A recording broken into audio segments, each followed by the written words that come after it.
Hi, Tim Connors here. How do I say hello? Howdy. Hi, this is Scott Lopez checking in from California. Hola mi familia de CRS. Hoi. Salam Bahama. Salam. Ni hao. Hey y'all. Guten Tag. In English, hello is hello. Or duh.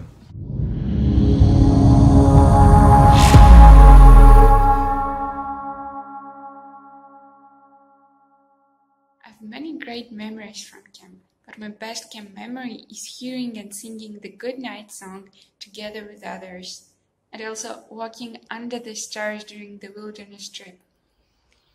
My best camp memory was probably scraping paint, since me and my project group had the ambitious plan to repaint the wall of the gym on the Clinton campus. And we were told that that would probably take like 2 or 3 days. However, at the end of the season, we were still scraping paint off the wall. And the girls' season finished our project, which I'm still very thankful for. And it was also lots of fun to do. So that was probably my best camp memory. And as for the most notable memory, for me it was council. Every council we had was really one of the most special moments, particularly Ghost Stone. I had a chance to go to camp in '85 and '86, and I think I'll never forget our 2 Ghost Stone councils. I made a poster, and here it is. The word I chose was ecstatic.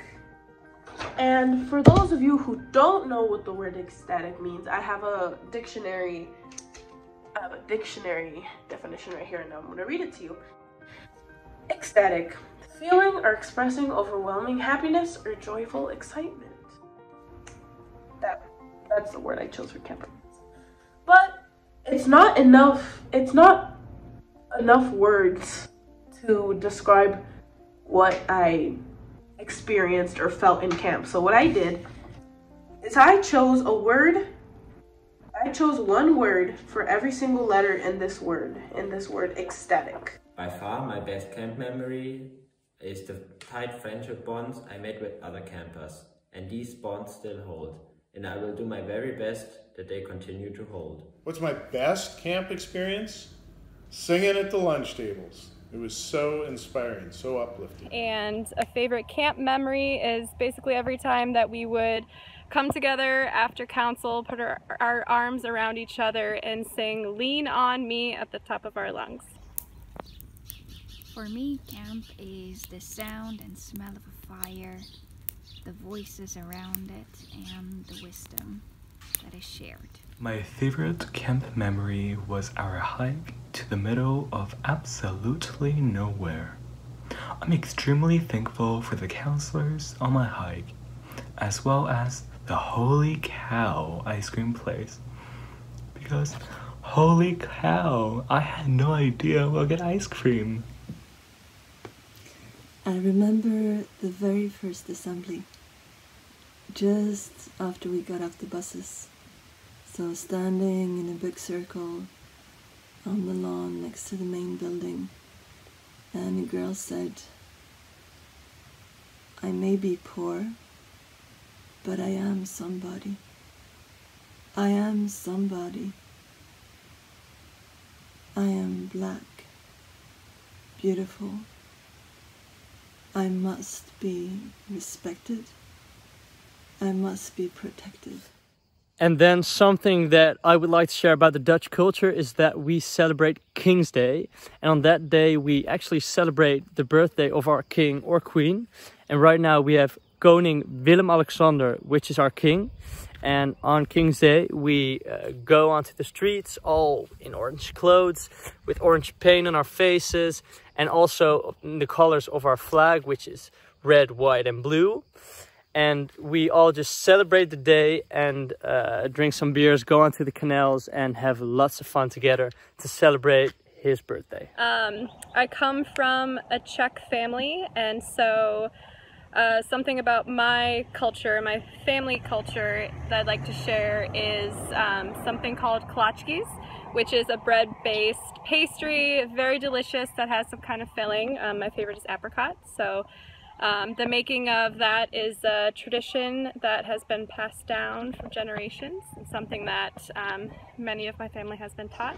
The E in ecstatic I chose stands for energy, because ladies, you guys gave me energy that I did not realize I had. I did not realize I had the energy to wake up so early in the morning and be energetic all through the night. I didn't know I had that energy. I'm from Tajikistan. Located in Central Asia, Tajikistan is a highly mountainous and landlocked nation with cultural and natural treasures waiting to be explored. Some of the world's highest mountains are located here. The country covers an area of around 143,000 square kilometers and hosts a population of around 9 million people. A thing about my country or culture, I would say hygge. The word hygge is such a big part of being Danish, or is the Danish country that every Dane just knows what is and the feeling of it without really needing to explain it, because it's a very hard way to explain when it's a sort of experience to do something hyggeligt or be a part of something that makes a situation hyggeligt, or yeah, it's very Danish, I would say. It's such a it can be nothing and it could be anything, you know, like sitting with your friend and just talking could be hygge, playing some cards can be hygge, and going on adventures can be hygge, or just hyggeligt. So I would say hygge. It's hard to define, but it's such a every day just knows it, and it's just it can be so much and it can be so little. Minnesota culture, we're a bunch of manufacturers, farmers, laborers. What do? We get up early. We get the day underway long before others. The C in ecstatic stands for comfort. Because honestly, I felt like it was my second home. It was honestly my second home. And you guys were my second family. And it was very comfortable for all of us to live in that environment.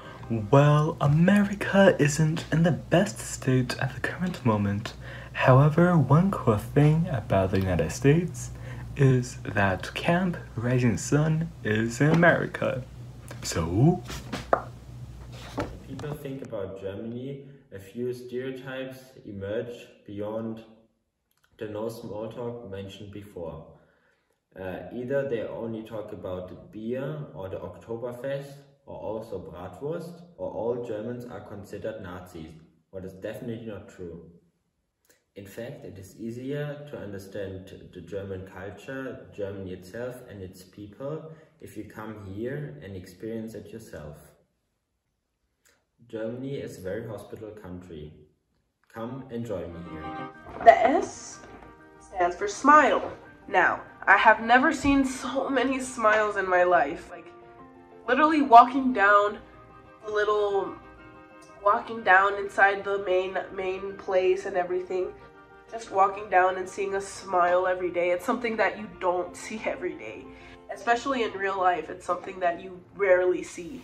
I remember discovering the practice of emotional courage at council. I remember speaking and being listened to by the whole group.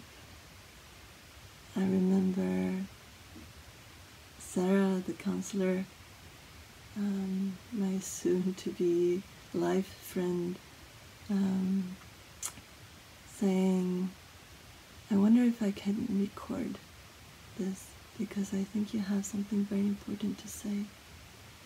So listening like that and being listened to in a way that I had never been before. T stands for talent. Now let me tell you something. Every single person, especially the amazing ladies, the amazing women that I met at camp, were all talented. Every single one of us. There is not one camper or one counselor that was not talented in something. We all had our special things, and when combined, it was like a work of art. What's Minnesota like? Yeah, you betcha. Minnesota, we love talking with long A's. A stands for amazing. Now, camp was amazing. That's literally all I can say. Camp was a once-in-a-lifetime opportunity, and I will always remember it as the most amazing thing I've ever done. One word that I would use to describe camp is the word growth. Trust. The trust that you get with your girlfriends is something that you won't have in your life ever again. I trust these girls with all my heart. We still have a group chat to this day, and honestly, you send yourself a problem and you get so much support. You get more support than if you were to tell your other friends, because we're all there for each other. We all trust each other with all our souls, and I think that's really beautiful in my opinion. The one word that comes to my mind is really inspirational when I think of camp and how it's affected and really changed my life. Life-changing. Words, but I'm gonna say like a nutshell. You can interpret that in whatever way you want to, but I would say like a nutshell. Maybe that's 2 words, maybe it's not, but like... Diversity. Diversity of thought, diversity of culture, diversity, and celebrating it. In one single, concise, yet absolutely vividly figurative word, camp is a sanctuary. Camp is unforgettable. The I stands for inspire. Now, when I came out of camp, it inspired me to be my own person, you know? It inspired me that I didn't have to listen to anyone, or I didn't have to blend into the crowd, that it was good that I was unique. That it's good that I'm unique. I attend a mostly white school, and when I would try to blend in with my Caucasian friends, I was just lying to myself. And I came out of camp realizing, you know what, like, girl, I'm Latina, I'm proud, I'm a little spicy, like, I love it, you know? But, like, it gave me inspiration to be myself and to not be ashamed of who I was, ever, ever. I am so grateful for the community, for being included in a powerful community like CRS, just as I was starting to discover or use my voice. I feel like I've grown up at camp. With the 9 summers I've spent there, from camper to camp director. I am so grateful for the friendships that are lifelong by now. When I speak to myself with self-compassion, I know I'm having conversations with you. And the last word that I chose was confidence, because I came out of camp more confident than I've ever been. I am being 100% honest. I have never walked out of an event being like, oh, you know, I feel good right now. Like, when I walked out of camp, I was a silent person. I would never talk on social issues or talk about what was bothering me or talk about what was wrong in my life. But once I came out of camp, once I left camp, my confidence tripled in amount. And that's something that I will forever be grateful for. Camp was truly one of the best experiences in my life. And I possibly could have more words to describe what I went through at camp. I just don't got the time to say it. So all I gotta say is that thank you. And that camp was really great. And hopefully, we will see each other very soon. All of us. We will all see each other very soon. So, adios CRS family. Bye-bye. How do?